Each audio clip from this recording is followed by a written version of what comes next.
Olá, galera! Esse podcast nós vamos tratar sobre a China, sobre os chineses. Esse conteúdo faz parte da História Antiga do Ocidente, da disciplina do professor José Vitor Mattioni, da Universidade Estadual de Roraima. E dando continuidade ao capítulo anterior, que nós conversamos sobre a China, vamos falar agora sobre a China moderna, chegando até o período contemporâneo. E para a gente começar a falar sobre a China, a gente precisa perceber que a China, esse nome, ele veio da dinastia Qin, que significa, acrescentou o A e significa terra dos Qin, terra dos povos da dinastia Qin. E a China, ela é situada na parte leste da Ásia e oeste do Ocidente Pacífico. Ele é o terceiro maior país do mundo, ele vai ficar atrás somente da Rússia e do Canadá. E a população da China é um dado importantíssimo, porque, de acordo com os dados de maio de 2021, a China tem uma população de 1.411 bilhões de pessoas. Isso corresponde a 20% da população mundial. Isso significa que uma em cada 7 pessoas do mundo é chinesa. E para a gente comparar aqui, na China tem 1.411 bilhões. No Brasil, nós temos 213 milhões de habitantes. Já no nosso estado de Roraima, nós temos 652 mil. Então, é um país gigantesco. A China, atualmente, ela é governada pelo Partido Comunista da China. A capital é Pequim. O governante é o Xi Jinping, e a China, ela sempre se sobressaiu, se destacou. Ela tem mais de 4.000 anos e ela vem se perpetuando até os dias atuais. E a consciência de participar de uma civilização milenar, ela vem sendo transmitida de geração a geração há séculos. Essa transmissão ela é garantida pelo confucionismo, que é a mais venerada das tradições filosóficas e políticas do país. Nessa tradição, o confucionismo ele prega que a família deve ser a base da humanidade, além do respeito aos mais velhos, na valorização da hierarquia e na defesa da moralidade e da benevolência por parte do governante. A vida no país é uma vida muito ao ar livre. Ela não se restringe a 4 paredes. O amanhecer da China ele é marcado pelos grupos de amigos e vizinhos se exercitando em conjunto. As noites são muito movimentadas, as músicas muito agitadas. Eles dançam fazendo a mesma coreografia. Essa população gigantesca da China promove uma relação diferente em relação à privacidade.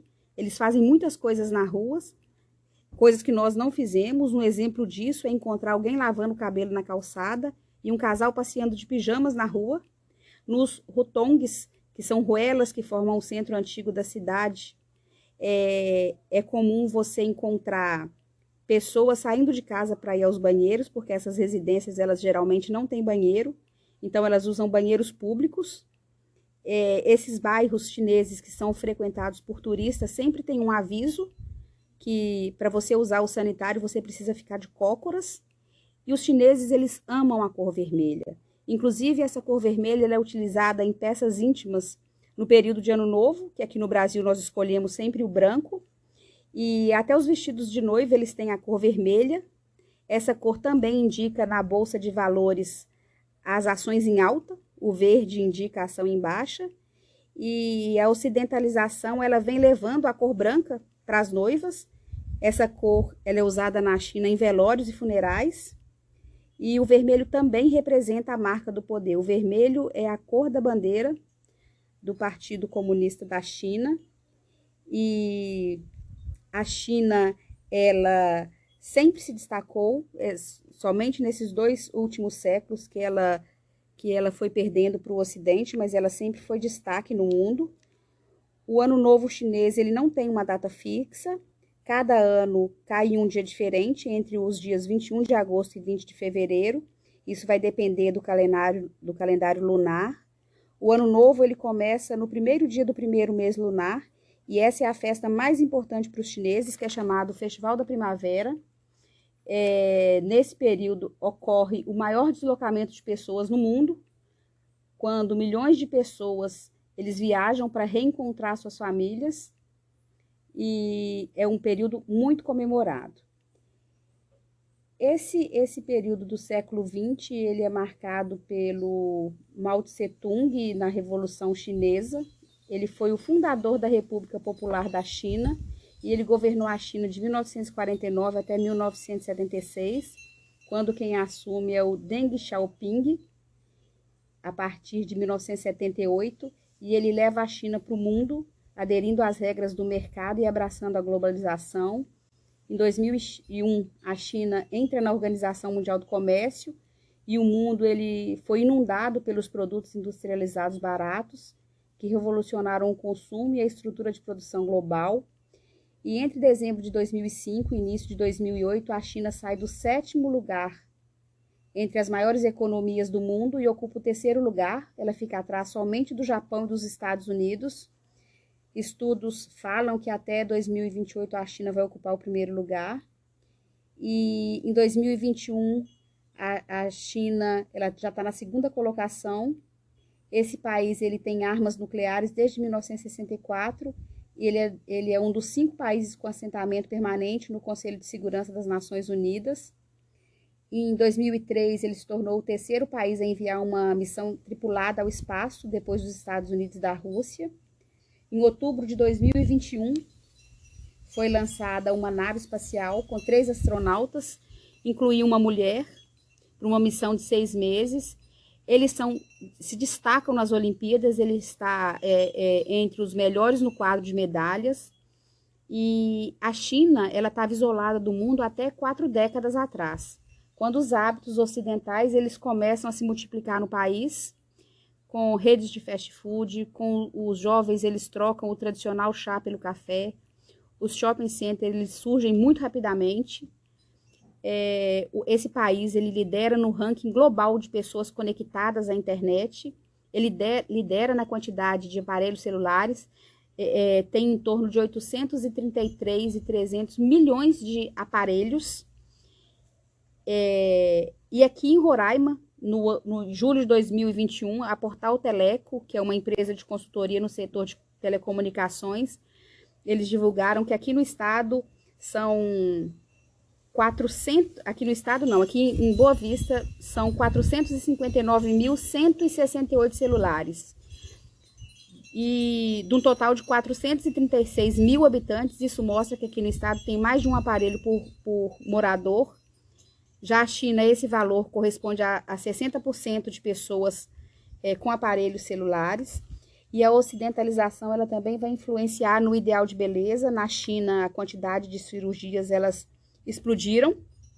Em relação aos animais de estimação, eles também estão presentes, mas para tê-los custa muito caro. Em Pequim, por exemplo, um pet ele precisa estar registrado na delegacia de polícia e ainda tem que pagar $140 por ano por cada pet. Também existe uma política de cachorro único. Na capital da China não pode ter uma altura superior a 35 centímetros.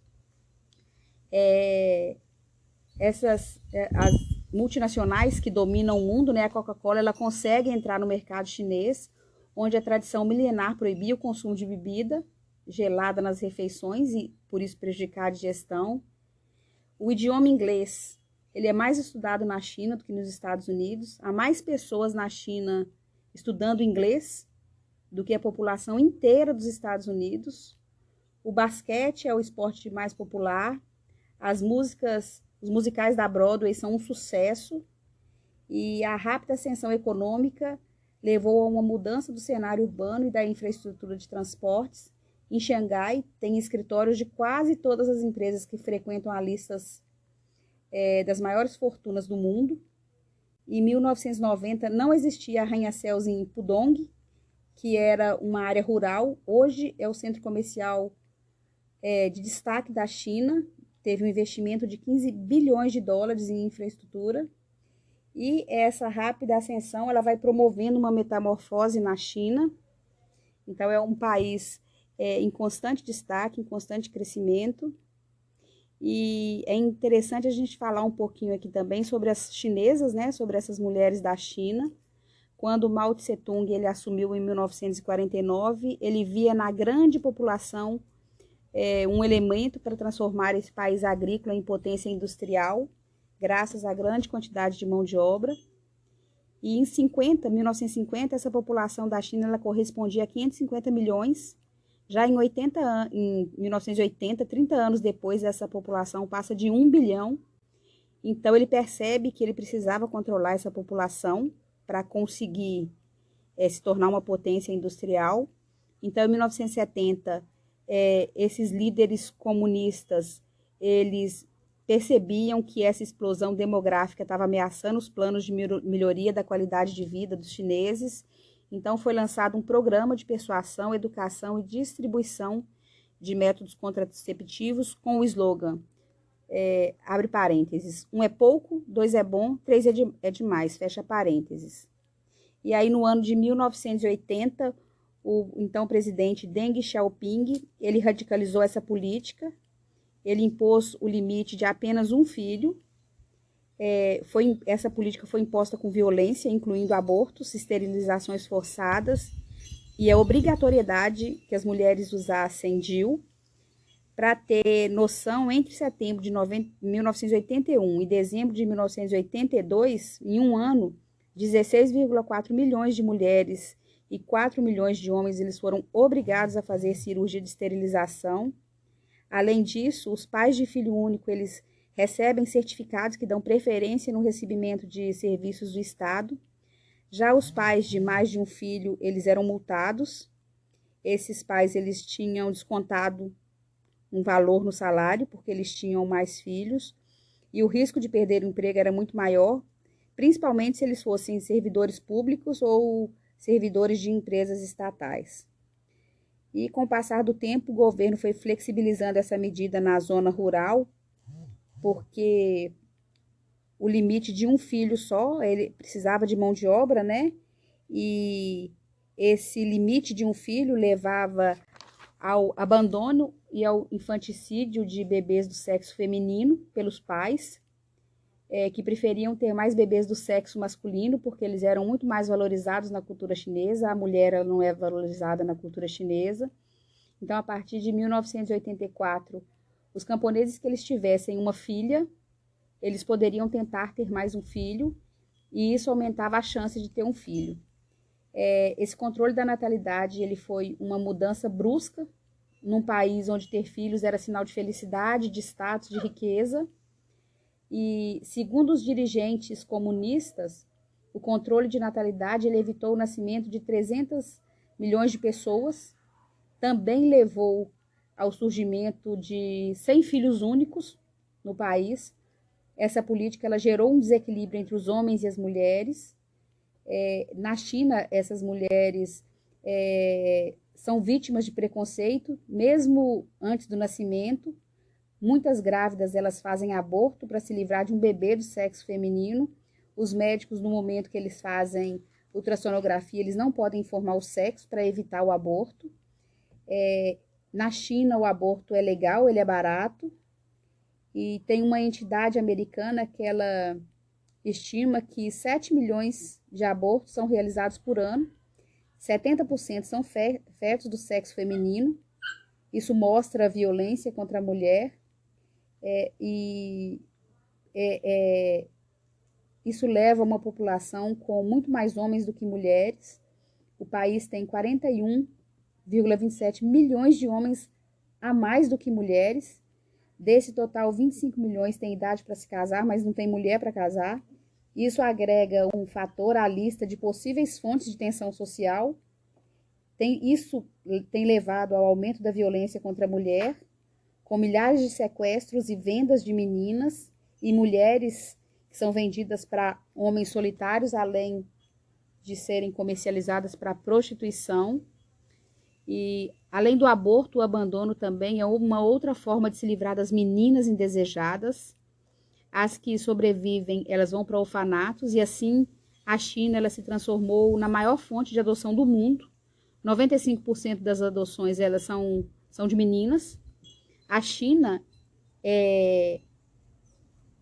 A China é a maior fonte de crianças para os Estados Unidos, tem uma média de 6.250 adoções por ano. Inclusive, nos Estados Unidos, tem associações que reúnem pais norte-americanos e filhos adotivos da China.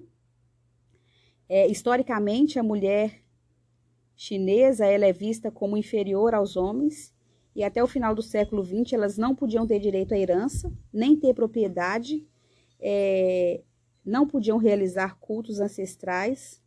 Na cultura tradicional da China, quem tem a responsabilidade de cuidar dos pais na velhice, né, é o homem, e a mulher cuida dos pais do marido. Na zona rural, além do homem cuidar dos pais, é ele quem realiza o trabalho braçal. E tem um ditado chinês que diz, abre aspas, filhas que se casam são como água jogada fora, fecha aspas. Então, isso mostra o quanto ela é desvalorizada, e tem uns indicadores sociais que mostram que, em relação à taxa de analfabetismo na população masculina, é em torno de 4,87%, já na feminina é de 13,72%, dá uma grande diferença num país onde tem 1,411 bilhões de habitantes. E essas mulheres também, uma outra relação de abuso que elas passam é a questão do concubinato, que é uma outra instituição que demonstra a posição subalterna da mulher. Geralmente essas mulheres eram vendidas pelos seus pais a homens de classe social mais elevada. Elas moravam na mesma casa que a família e elas tinham que obedecer à esposa legítima, né? E essas mulheres elas aumentavam a chance do senhor ter filhos homens. Elas eram sujeitas aos caprichos do homem que a comprou, ele ainda poderia vendê-las. E assim como a esposa legítima, elas eram tratadas como propriedade do marido. A legislação chinesa ela garantia que o marido podia repudiar a mulher e podia se separar dela se ela não tivesse um filho homem, se ela fosse infiel, se ela não tivesse muito cuidado com os filhos, se elas provocassem algum roubo ou por motivos de ciúme. Se a mulher tivesse uma doença grave, ele também poderia se separar dela. E também se ela fizesse alguma coisa má. Mas essa mulher, ela podia manter o casamento se ela conseguisse provar que ela cumpriu com 3 requisitos. Que ela conseguiu obedecer ao luto pela morte dos pais, do marido. Ela podia também, se ela mostrasse que ela tinha se casado com ele, quando ele era pobre. E se ela também não tivesse mais a casa da família para retornar. Então, ela poderia ficar casada. Já no período imperial, o imperador ele também tinha concubinas, né? E aí, com essa Revolução Comunista de 1949, ela vem por fim ao concubinato. O concubinato ele acaba com a Revolução Comunista, com o Mao Tse Tung, utilizando a frase, abre aspas, as mulheres sustentam metade do céu, fecha aspas. Isso vem para promover a igualdade entre os sexos. Ele considerava que a força do trabalho feminino era essencial para o desenvolvimento do país. O concubinato ele acabou nos anos de 1990, né? E o enriquecimento da China a partir desse período, ele surge como uma nova forma de concubinato. As amantes são batizadas de, abre aspas e fecha aspas, segundas esposas. As mulheres jovens elas são sustentadas por homens ricos, elas são exibidas como propriedade, pois os ricos têm condições de sustentar várias mulheres. Inclusive, teve acontecido em 2007 que o presidente do Conselho Político da província de Shaanxi, que é o Pang Jiayu, ele era do Partido Comunista Chinês, ele passou por um grande constrangimento, porque ele tinha 11 amantes. Essas mulheres eram esposas de funcionários subalternos. Era uma relação extraconjugal em troca de recebimento de propinas em contratos, em obras públicas.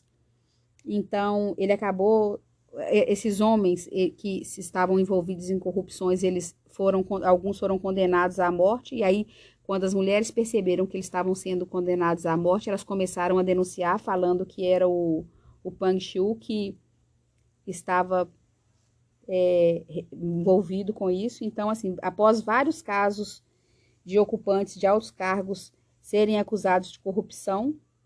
Aí o governo ele inicia uma campanha moralizadora para combater a prática de manutenção das amantes, mas essa prática não acaba, né? Os empresários ricos eles também têm as segundas esposas.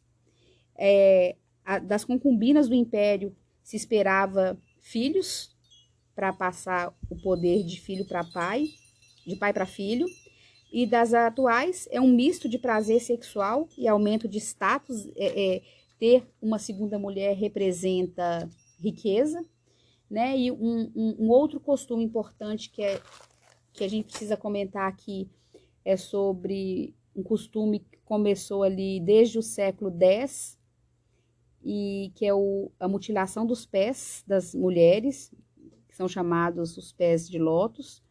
Essas mulheres, essas meninas, aos 3 anos de idade, elas tinham os pés fraturados, os dedos eram colocados para dentro, para a planta do pé, eles eram amarrados com um linho para impedir o crescimento do pé, porque esse pezinho ele podia ter no máximo 10 centímetros, porque ele representava sensualidade, ele representava beleza. Isso acontecia na classe mais alta, mas acabou passando para todas as classes sociais da China. E esse pé pequeno, ele provocava muitas dores, muitas quedas. As mulheres tinham sérios problemas físicos em consequência desse pé tão pequeno. Eles eram amarrados e colocados dentro de um sapatinho de 10 centímetros para que não crescesse mais do que isso. E esse procedimento, ele era uma tortura, ele provocava muito sofrimento e dor, né?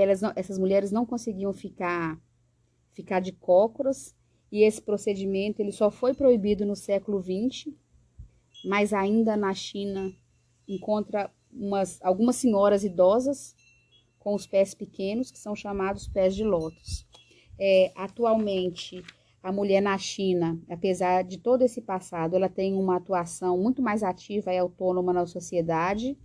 Existem mulheres empresárias que se destacam, executivas de sucesso, engenheiras, motoristas, ocupando cargos importantes. No Partido Comunista Chinês ele tem mulheres integrando, mas ainda não tem mulher no Comitê Permanente do Politburo, que é o órgão de cúpula do partido, né? E elas ainda não conseguiram atingir essa posição. Então, é importante a gente ver a trajetória dessas mulheres, como elas sofreram, né, nessa trajetória.